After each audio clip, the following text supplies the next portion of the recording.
ఈ present generation లో marvel characters కు ఉన్న ప్రతి ఒక్క స్పెషాలిటీస్, ప్రతి ఒక్క సూపర్ పవర్ ని చూసి ఈ మధ్య ఉన్న జనరేషన్ లో యువత చాలా మంది ఇన్స్పిరేషన్ గా తీసుకుంటున్నారు.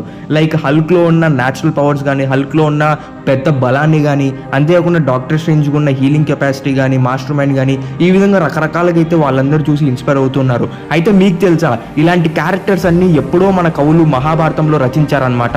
లైక్ భీముడికి 100 ఏనుగుల గనక శక్తి, అని అంతేకాకుండా కొండని సైతం పిండి చేయగలిగే శక్తి, అర్జునుడు గాలి కంటే వేగంగా ప్రయాణించగలిగే శక్తి, 100 కౌరవుల్ని ఒకేసారి ఎదుర్కొనే శక్తి అర్జునుడిలో ఉంది అనమాట. ఆ టైంలోనే టైం ట్రావెల్ ని వాడుకొని, టైం ట్రావెల్ అనే కాన్సెప్ట్ వాడుకొని మహాభారతాన్ని మన వ్యాసుడు ఎప్పుడో రచించాడు. ఆ కాలంలోనే ప్రతి క్యారెక్టర్ ఒక వజ్రంలా నిర్మించారనమాట. ఒక్కొక్క క్యారెక్టర్ ఒక్కొక్క ఇంపార్టెన్స్ ఉంటుంది, ఒక్కొక్క అస్త్రం, ఒక్కొక్క పవర్స్, ఇవన్నీ మనకి మహాభారతంలో స్పష్టంగా చూపిస్తారనమాట.